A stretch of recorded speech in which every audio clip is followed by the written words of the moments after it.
بسم اللہ الرحمن الرحیم نحمدہ ونصلی علی رسولہ الکریم اما بعد۔ تو میرے بھائیوں، بزرگوں اور دوستوں، جب قریش نے یہ دیکھا کہ اسلام تیزی سے بڑھتا چلا جا رہا ہے اور مسلمان تیزی سے اسلام کے اندر داخل ہوتے چلے جا رہے ہیں، تو ان لوگوں نے مسلمانوں کو ستانے کی ٹھان لی اور خوب مسلمانوں کو ستانا شروع کر دیا۔ تو محمد رسول اللہ صلی اللہ علیہ وسلم نے حکم دیا کہ تم لوگ اللہ کی زمین پر کہیں چلے جاؤ، ان قریب اللہ تبارک و تعالی تم سب کو ضرور جمع کر دے گا۔ صحابہ نے پوچھا کہ ہم کہاں جائیں؟ تو حضور صلی اللہ علیہ وسلم نے حبشہ کی طرف اشارہ فرمایا۔ چنانچہ حضور صلی اللہ علیہ وسلم نے فرمایا کہ حبشہ کی سرزمین پر ایک ایسا بادشاہ ہے کہ جس کی ماتحتی میں کوئی کسی کے اوپر ظلم نہیں کر سکتا۔ چنانچہ صحابہ اکرام رضوان اللہ تعالی علیہم اجمعین اپنے ایمان کو بچانے کے لیے اور کفر و شرک سے دور بھاگنے کے لیے ان لوگوں نے حبشہ کی طرف ہجرت فرمائی۔ چنانچہ اس پہلی ہجرت کے اندر 11 مرد اور 5 عورتیں تھیں۔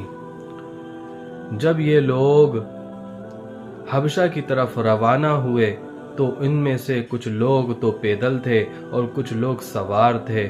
اتفاق سے جب یہ لوگ بندرگاہ پر پہنچے ہیں تو وہاں پر پہلے سے تجارتی کشتیاں تیار تھیں جو حبشہ کے لیے روانہ ہونے والی تھی۔ چنانچہ کشتی والوں نے 5 درہم لے کر ان سب کو اپنی کشتی میں سوار کر لیا اور وہ لوگ حبشہ کے لیے روانہ ہو گئے۔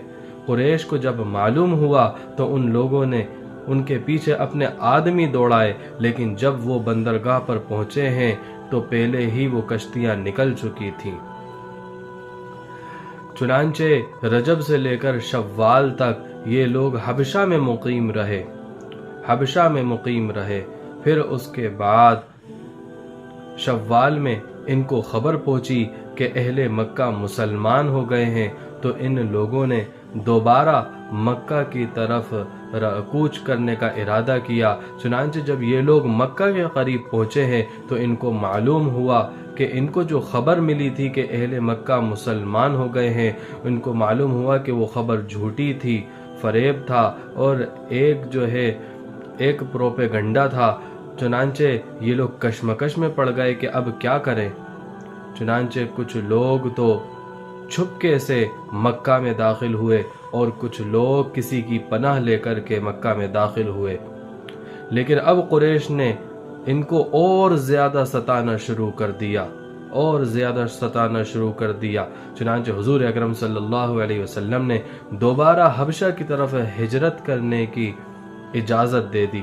چنانچہ اس بار 86 مرد اور 16 عورتوں نے ہجرت فرمائی۔ قریش نے جب یہ دیکھا کہ مسلمان حبشہ کی سرزمین پر اطمینان کے ساتھ رہ رہے ہیں اور اسلام پر عمل کر رہے ہیں، تو ان لوگوں نے مشورہ کر کے عمرو ابن العاص اور عبداللہ ابن ابی ربیعہ کو حبشہ کی طرف روانہ کیا، خوب سارے تحفے تحائف دے کر کہ وہاں نجاشی اور اس کے ندما مصاحبین اور مقربین کو یہ تحفے تحائف دے کر کے ان کو اپنا ہم خیال بنا لے۔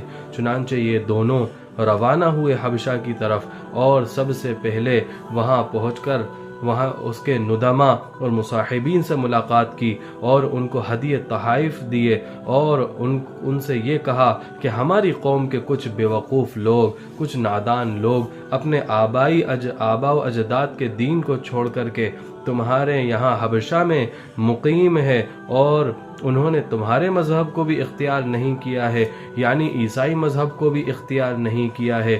چنانچہ ہم یہ چاہتے ہیں کہ تم بادشاہ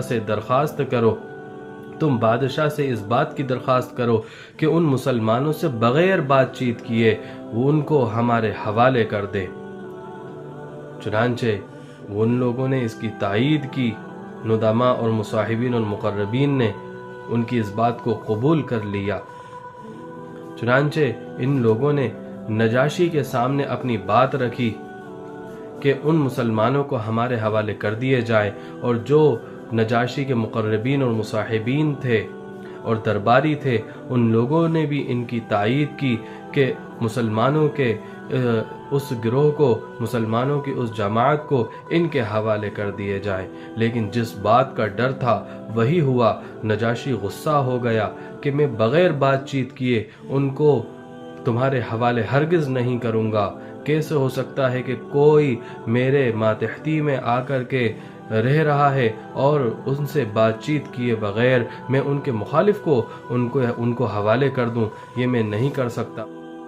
ظاہر سی بات ہے کہ ان پر یہ بات بڑی شاق اور گراں گزر رہی تھی کہ بادشاہ ان سے بات کرے، کیونکہ ظاہر سی بات ہے کہ ادھر وہ لوگ حق بات کہیں گے اور ادھر نجاشی کے دل پر وہ حق باتیں لگیں گی، اس لیے ان کو اس بات کا ڈر تھا۔ چنانچہ نجاشی نے صحابہ کو بلوا بھیجا ایک قاصد کے ذریعے سے، تو جب قاصد مسلمانوں کے پاس پہنچا ہے تو کسی نے کہا کہ بتاؤ اب ہم کیا کہیں گے بادشاہ سے، وہ تو عیسائی ہے اور ہم مسلمان ہیں۔ حضرت جعفر رضی اللہ تعالیٰ عنہ نے کہا کہ ہم اس سے وہی بات کہیں گے جو ہمارے نبی صلی اللہ علیہ وسلم نے ہمیں بتلائی ہیں۔ چنانچہ وہ نجاشی کے پاس حاضر ہوتے ہیں اور صرف سلام پر اکتفا کرتے ہیں۔ نجاشی کے جو مقربین، مصاحبین اور درباری تھے ان کو یہ بات بڑی گراں گزری، شاق گزری کہ صرف سلام پر اکتفا کیا اور سجدہ نہیں کیا، اور انہوں نے یہ بات مسلمانوں سے پوچھ لی کہ تم نے ان کو سجدہ کیوں نہیں کیا۔ روایت میں آتا ہے کہ نجاشی نے خود پوچھ لیا کہ تم نے مجھے سجدہ کیوں نہیں کیا۔ حضرت جعفر رضی اللہ تعالیٰ عنہ نے کہا کہ ہم صرف اللہ کو سجدہ کرتے ہیں، اس کے علاوہ کسی کو بھی سجدہ نہیں کرتے۔ اللہ نے ہمارے پاس ایک پیغمبر اور ایک رسول بھیجا ہے جس نے ہمیں یہی تعلیم دی ہے کہ اللہ کے سوا کسی کو سجدہ نہیں کرنا ہے۔ چنانچہ نجاشی نے مسلمانوں سے مخاطب ہو کر کہا کہ وہ کون سا دین ہے جو تم نے اختیار کر لیا ہے؟ حضرت جعفر رضی اللہ تعالیٰ عنہ نے کہا کہ اے بادشاہ، ہم جاہل تھے، نادان تھے اور بت پرستی کیا کرتے تھے، بتوں کی پوجا کیا کرتے تھے، پھر اللہ تبارک و تعالیٰ نے ہمارے پاس ایک پیغمبر بھیجا، ایک رسول بھیجا جس کے سچے ہونے پر ہمیں کوئی شک نہیں ہے، اور اس نے ہمیں یہ تعلیم دی کہ ہم اللہ کے سوا کسی کو شریک نہ ٹھہرائیں، اللہ کے سوا کسی کی عبادت نہ کریں۔ چنانچہ ہم نے ان کی تصدیق کی اور ہم ان کے اوپر ایمان لے کر کے آ گئے۔ پھر اس کے بعد ایک لمبی چوڑی تقریر حضرت جعفر رضی اللہ تعالیٰ عنہ نے کی۔ اس کے بعد نجاشی نے مسلمانوں سے مخاطب ہو کر کہا کہ کیا تم کو وہ کلام یاد ہے جو کلام حضرت محمد مصطفیٰ صلی اللہ علیہ وسلم اللہ کے پاس سے لے کر کے آئے ہیں؟ چنانچہ حضرت جعفر رضی اللہ تعالیٰ عنہ نے سورہ مریم کی ابتدائی آیتیں پڑھ کر کے سنائی، تلاوت کی۔ چنانچہ یہاں تلاوت کرنا تھی کہ بادشاہ اور درباریوں کے آنکھوں سے آنسو نکل آئے، یہاں تک کہ بادشاہ کی داڑھی تر ہو گئی۔ حضرت جعفر رضی اللہ تعالیٰ عنہ نے تلاوت ختم کی تو نجاشی نے کہا کہ یہ کلام اور وہ کلام جو حضرت عیسیٰ علیہ السلام لے کر کے آئے ہیں، دونوں ایک ہی شمعدان سے نکلے ہیں۔ اور پھر اس کے بعد قریش کے وفد کی طرف متوجہ ہوئے اور کہا کہ ان کو میں تمہارے ہرگز حوالے نہیں کروں گا۔ چنانچہ عمرو ابن العاص اور عبداللہ ابن ابی ربیعہ مایوس ہو کر وہاں سے نکلے اور غصے میں تھے۔ عمرو ابن العاص نے کہا کہ کل میں نجاشی کے سامنے ایک ایسی بات کہوں گا جس سے غصہ ہو کر کے وہ ان مسلمانوں کو نیست و نابود کر دے گا۔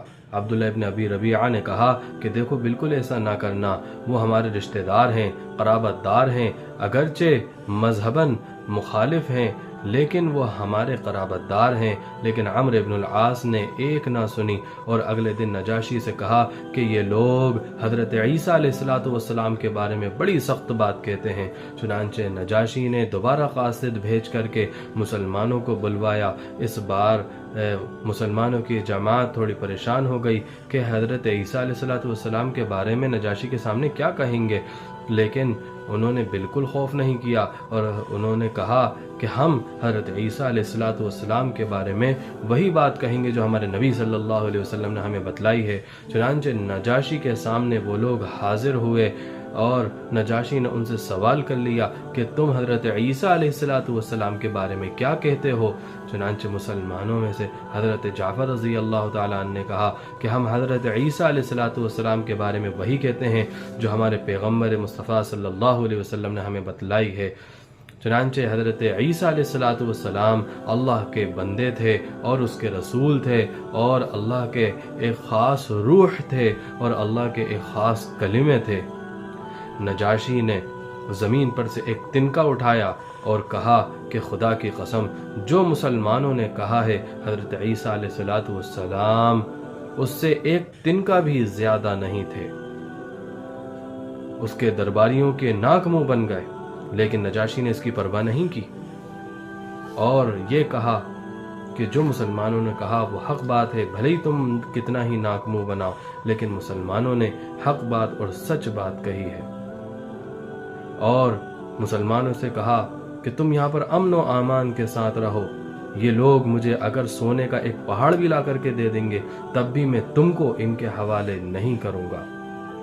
اور یہ حکم دیا کہ جو قریش نے ہدیے تحائف اس کے مصاحبین اور مقربین کو دیے ہیں وہ دوبارہ واپس کر دیے جائیں، اور کہا کہ واللہ اللہ تبارک و تعالی نے مجھے میری سلطنت بغیر رشوت کے عطا کی ہے، اور تم چاہتے ہو کہ میں تم سے رشوت لے کر کے میں ان کو تمہارے حوالے کر دوں؟ ایسا میں ہرگز نہیں کر سکتا۔ چنانچہ عمرو بن العاص اور عبداللہ بن ربیعہ یہ دونوں مایوس ہو کر کے وہاں سے نکل گئے۔ حضرت جعفر رضی اللہ تعالیٰ عنہ نے کہا نجاشی سے کہ میں ان سے کچھ سوالات کرنا چاہتا ہوں، آپ ان سے ان کے جوابات طلب فرمائیے۔ چنانچہ حضرت جعفر رضی اللہ تعالیٰ عنہ نے کہا کہ آپ ان سے پوچھئے کہ کیا ہم کسی کے غلام تھے جو اپنے آقاؤں سے بھاگ کر آئے ہیں؟ نجاشی نے ان سے پوچھا کیا ایسی بات ہے؟ عمرو بن العاص نے کہا کہ ہرگز نہیں، بلکہ یہ لوگ تو آزاد اور شریف ہیں۔ پھر حضرت جعفر رضی اللہ تعالیٰ نے کہا کہ آپ ان سے پوچھئے کہ کیا ہم کسی کا ناحق خون کر کے بھاگے ہیں؟ نجاشی نے ان سے پوچھا کہ کیا ایسی بات ہے؟ حضرت عمرو بن العاص نے کہا کہ ہرگز نہیں، خون کا ایک قطرہ نہیں بہایا۔ پھر حضرت جعفر رضی اللہ تعالیٰ عنہ نے کہا کہ آپ ان سے پوچھئے کہ کیا ہم کسی کا مال لے کر کے بھاگے ہیں؟ نجاشی نے ان سے پوچھا کہ کیا ایسی بات ہے؟ اگر ایسی بات ہے تو میں ان کا کفیل ہوں اور میں اس کا ضامن ہوں، میں ادا کرنے کے لیے تیار ہوں۔ عمرو بن العاص نے کہا کہ 1 روپیہ بھی کسی کا نہیں لے کر کے بھاگے۔ نجاشی نے کہا کہ پھر تم کو ان سے کیا مطالبہ ہے؟ عمرو بن العاص نے کہا کہ یہ لوگ اور ہم ایک دین پر قائم تھے، لیکن ان لوگوں نے اس دین کو چھوڑ کر کے ایک نیا دین اختیار کر لیا ہے۔ نجاشی مسلمانوں کی طرف مخاطب ہوا اور کہا کہ وہ کون سا دین ہے جس کو تم نے چھوڑا ہے، اور وہ کون سا دین ہے جس کو تم نے اپنا لیا ہے؟ مسلمانوں میں سے حضرت جعفر رضی اللہ تعالیٰ نے کہا کہ ہم جس دین پر قائم تھے وہ شیطان کا دین تھا اور بت پرستی میں ہم مبتلا تھے، اور اب ہم جس دین پر قائم ہیں وہ اللہ کا دین ہے۔ محمد مصطفیٰ صلی اللہ علیہ وسلم کو اللہ تبارک و تعالیٰ نے ہماری طرف پیغمبر بنا کر کے بھیجا ہے اور رسول بنا کر کے بھیجا ہے، اور انہوں نے ہمیں یہی تعلیم دی ہے کہ ہم ایک اللہ کی عبادت کریں، اس کے ساتھ کسی کو بھی شریک نہ ٹھہرائیں۔ چنانچہ نجاشی نے ان کو وہیں رکنے کا کہہ دیا کہ آپ لوگ یہیں امن و امان کے ساتھ رہے۔ چنانچہ وہ لوگ وہیں رہے۔ پھر انہوں نے جعفر رضی اللہ تعالیٰ عنہ اور ان کی جماعت نے مدینہ منورہ کی طرف کوچ کرنے کا ارادہ کیا، تو نجاشی نے ان کے لیے سفر کا انتظام کیا اور سواری کا انتظام کیا، توشے کا انتظام کیا، اور کچھ ہدیے تحائف بھی دیے، اور کہا کہ تم اپنے پیغمبر علیہ السلام کے پاس جانا اور ان کو بتلانا کہ میں نے جو بھی تمہارے ساتھ معاملہ کیا ہے وہ سب ان کو بتلانا۔ چنانچہ یہ لوگ مدینہ منورہ پہنچے۔ حضور اکرم صلی اللہ علیہ وسلم جو ہے بیٹھے تھے، اٹھ کے کھڑے ہو گئے اور خوب خوش ہوئے، اور حضرت جعفر رضی اللہ تعالیٰ عنہ کو گلے سے لگایا اور کہا کہ مجھے نہیں معلوم کہ میں آج فتح خیبر سے زیادہ خوش ہوں یا حضرت جعفر کے آنے سے میں زیادہ خوش ہوں۔ پھر حضور علیہ السلام بیٹھ گئے۔ پھر حضرت جعفر رضی اللہ تعالیٰ عنہ نے ان کو بتلایا حضور صلی اللہ علیہ وسلم کو جو بھی نجاشی نے ان کے ساتھ معاملہ کیا، اور کہا کہ نجاشی نے یہ بھی کہا ہے کہ میں گواہی دیتا ہوں کہ اللہ کے سوا کوئی معبود نہیں اور محمد مصطفیٰ صلی اللہ علیہ وسلم اللہ کے بندے اور اس کے رسول ہیں، اور انہوں نے یہ بھی درخواست کی ہے کہ آپ ان کے لیے مغفرت کی دعا فرمائیں۔ چنانچہ حضور اکرم صلی اللہ علیہ وسلم اٹھے اور وضو فرمایا، اور اس کے بعد اللہ تبارک و تعالیٰ سے نجاشی کے لیے دعا کی کہ اے اللہ تو نجاشی کی مغفرت فرما، اے اللہ تو نجاشی کی مغفرت فرما، اے اللہ تو نجاشی کی مغفرت فرما۔